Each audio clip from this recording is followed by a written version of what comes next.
दलित समाज वोट करे तो किसे करे, सवाल ये खड़ा होता है। अब समझ में ये नहीं आता हम वोट दें किसे।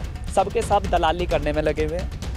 दलितों का वोट लेना है, बस उनके आंसू नहीं पहुँचने, उनका दुख दर्द नहीं जानना कि जिस तरीके से नगीना धाम पर जो तैयारियाँ चल रही हैं, वो कई जगह से चुनाव भी लड़ चुके लेकिन मुँह की खाई। कई जगह तो ऐसी रही कि जमानत ही जब्त होगी।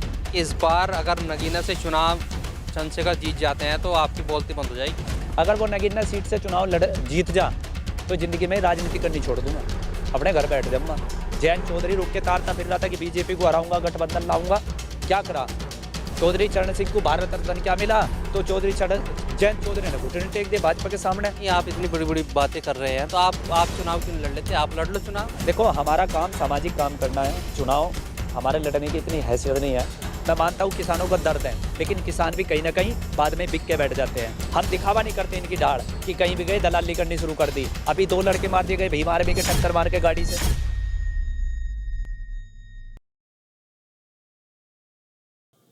2024 के चुनाव की तैयारी प्रत्येक पार्टी कर चुकी है, लेकिन जो कि एक बड़ी संख्या में वोट बहुजन समाज का, जिसके बिना सरकार नहीं बनती, वो इस बार किस ओर देख रहा है?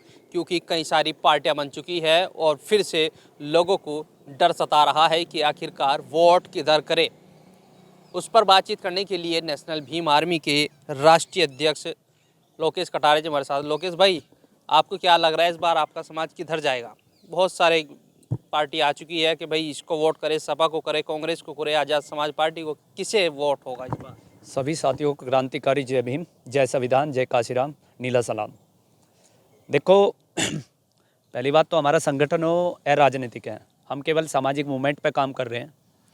और जब बात छेड़ दी है कि भाई चुनाव हमारा वोट किसे जाएगा, कायदे की बात है, वोट से ही सरकार बनती है। और वोट दिलवाने के लिए, 2 वोट का अधिकार दिलाने के लिए तो कायदे में बाबा साहब ने 4 बच्चे कुर्बान किए थे, बहुत बड़ा संविधान भी बनाया है।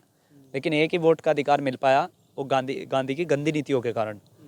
लेकिन मैं एक बात कहना चाहता हूँ कि जिस तरीके से नगीना धाम पे जो तैयारियाँ चल रही हैं, अब हमारे भाई एक जो पहले कभी भीम आर्मी चलाते थे और पूरे समाज ने, बहुजन समाज ने, खास करके दलित समाज ने पूरा सहयोग भी दिया, तन मन धन से, हर तरीके से।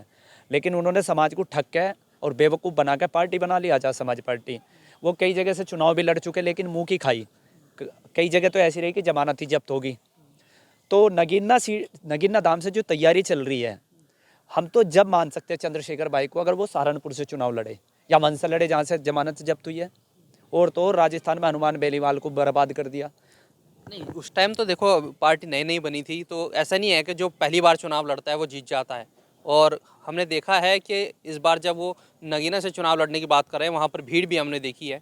आपको लग रहा है कि वो भीड़ उन्हीं की नहीं है क्या? मैं ये सवाल कई बार आप ये सवाल कई बार पूछ चुके हैं। हर मीडिया वाले पूछते हैं कि भीड़ करना कोई बड़ी बात नहीं है, लेकिन वोटर को इकट्ठा करना बहुत बड़ी बात है। हमारे समाज में इतनी सारी पार्टियां बन चुकी है, चाहे बहुजन समाज पार्टी तो खैर राष्ट्रीय पार्टी है, चाहे उदित राज हो, अठावले हो, रामविलास पासवान हो, वामन बेसराम हो, या ये नया ग्रुप आया चंद्रशेखर वाला आज़ाद समाज पार्टी ASP, या ये पार्टी हो। समझ में ये नहीं आता। हम लोग ज़मीनी स्तर पर जाते हैं। अभी मैं पूर्वांचल में 15 दिन का कैडर करके आया हूँ। वहाँ एक स्कूल भी खोला है हम लोगों ने लालगंज में, गरीब बच्चों के लिए 300-400 बच्चे पढ़ रहे हैं। वहाँ पे भी हमसे सवाल किया गया कई राज्यों में, कई जिलों में, कि भैया वोट दे तो किसे दे, दलित समाज वोट करे तो किसे करे। सवाल ये खड़ा होता है।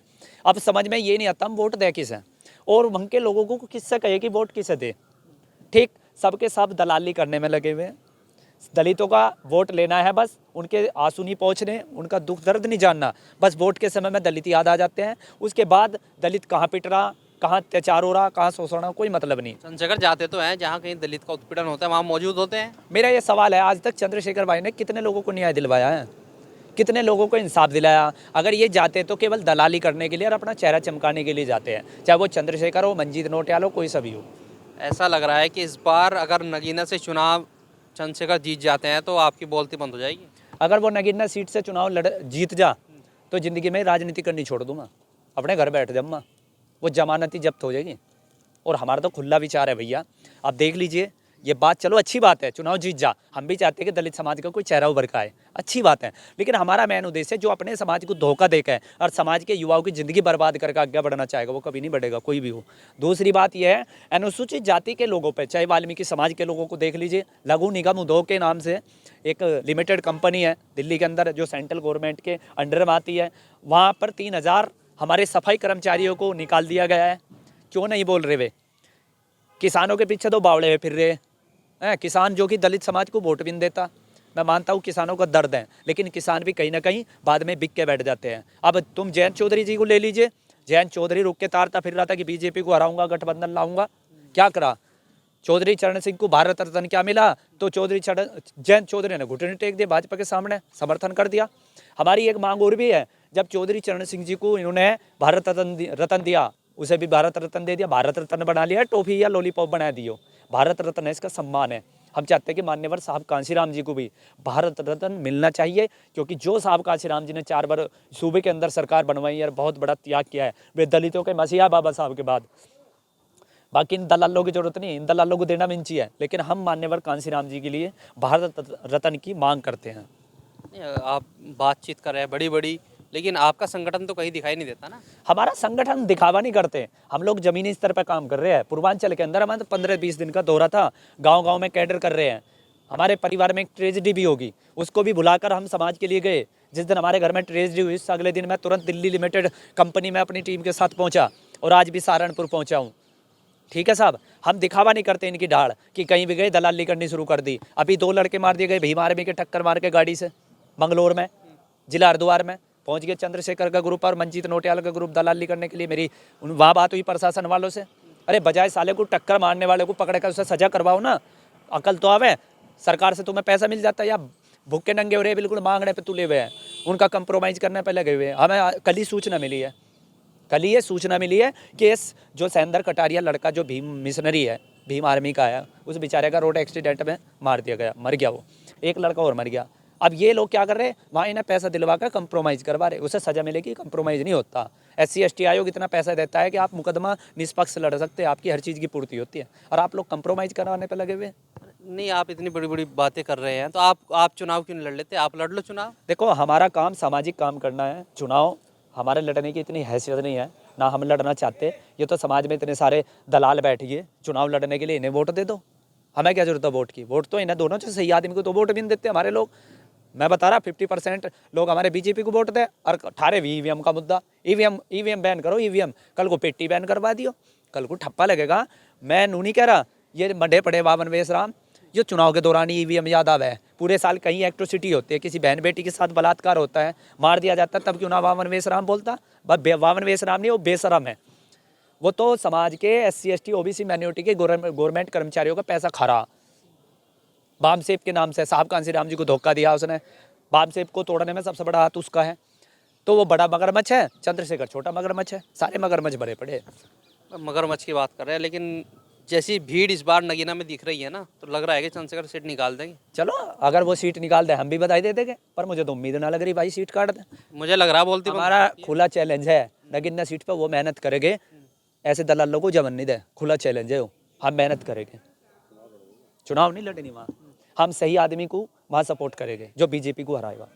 कौन लग रहा है भाई वहाँ बीजेपी को हरा सकता है? जो भी हमें लगेगा, गठबंधन का कोई भी आदमी लगो, जो लगेगा कि यहाँ बीजेपी को हरा सकता है। हमारा मेन टारगेट है कि भाई इस भगवाधारी सरकार को हटाना। तो आप चंद्रशेखर को ही वोट करवा दो ना, बीजेपी हार जाएगी। क्यों? चंद्रशेखर तो बीजेपी का खुद आदमी है, खुद फंडिंग खराब हो, वो भाजपा को हटा देगा। कहाँ से हटा देगा? अगर वो भाजपा को हटाना चाहता तो वो पार्टी नहीं बना हुआ था। अच्छा, एक बात बताओ, आप कह रहे बीजेपी का है, तो फिर आपको क्या लग रहा है कि नगीना से बीजेपी का अगर चंद्रशेखर होता तो जो जीत नहीं सकता? वो जीत तो बीजेपी में, चलो जीत भी गया, वो सांसद बने भी गया, चलो खुली किस्मत। वो बीजेपी में तलवे चट्टेगा जाके, सांसद तो नहीं का रहेगा वो। सरकार किसकी आओगी? भारतीय जनता पार्टी की। चमचागिरी किसकी करेगा? क्योंकि जिसे बचपन से तलवे चाटने की आदत हो, चमचागिरी की आदत हो, तो उसे तो चमचागिरी की आदत है, वो चमचागिरी करेगा ही वहाँ जाके। तो अपनी आदत थोड़ी छोड़ देगा, चोर चोरी करनी छोड़ देगा, हेरा फेरी नहीं छूटती। तो जब कोई नेता आगे बढ़ता है उस पर आरोप तो लगते हैं, ये तो नो डाउट इसमें कि उस पर आरोप नहीं लगते। ऐसे चंद्रशेखर पर आरोप लग रहे हैं, लेकिन जब वो बन जाएंगे, राजनीति में आ जाएंगे, सत्ता में आ जाएंगे, तो अपने लोगों का तो जब भी साथ दिया था। हम तो सबूत के आधार पर बोल रहे हैं, आरोप नहीं लगा रहे। हम खुला चैलेंज है, चाहे प्रेस कॉन्फ्रेंस कर लो, अगर उसके अंदर इंसानियत है, वो वाकई में मिशनरी है, वाकई में बाबा साहब का नुका है, मैं काशीराम जी का बेटा हूँ, वो काशीराम जी का बेटा नहीं, वो प्रवीण तिगोड़िया का, मोहन भागवत का, मोदी का बेटा है वो। और वो खुला चैलेंज है मेरा, कर लो प्रेस कॉन्फ्रेंस, सारे मीडिया के सामने ना सबूत रखे बीजेपी से उसके लिंक है, गारंटी, खुला चैलेंज कर रहा। देखिए, ये थे नेशनल भीम आर्मी के राष्ट्रीय अध्यक्ष। इन्होंने आज किसको वोट करना चाहिए इस पर बातचीत की है और इन्होंने चंद्रशेखर को ये भी कहा है कि अगर वो नगीना से इस बार चुनाव जीत जाते हैं तो ये नेतागिरी और संगठन चलाना छोड़ देंगे। लेकिन वक्त बताएगा कि नगीना से इस बार चंद्रशेखर कितने मजबूत होकर अपनी सीट निकाल पाते हैं या फिर एक बार फिर से उनको हार का मुंह देखना पड़ेगा। इस वीडियो के बारे में क्या राय है कमेंट्स में जो बताएं। अगर आप ये खबर फेसबुक पर देख रहे हैं तो वीडियो को लाइक करके पेज को फॉलो करें। इसके अलावा अगर आप इस खबर से यूट्यूब के जरिए जुड़े हैं तो चैनल को सब्सक्राइब करके बेल आइकन दबाना बिल्कुल ना भूलें। नमस्कार।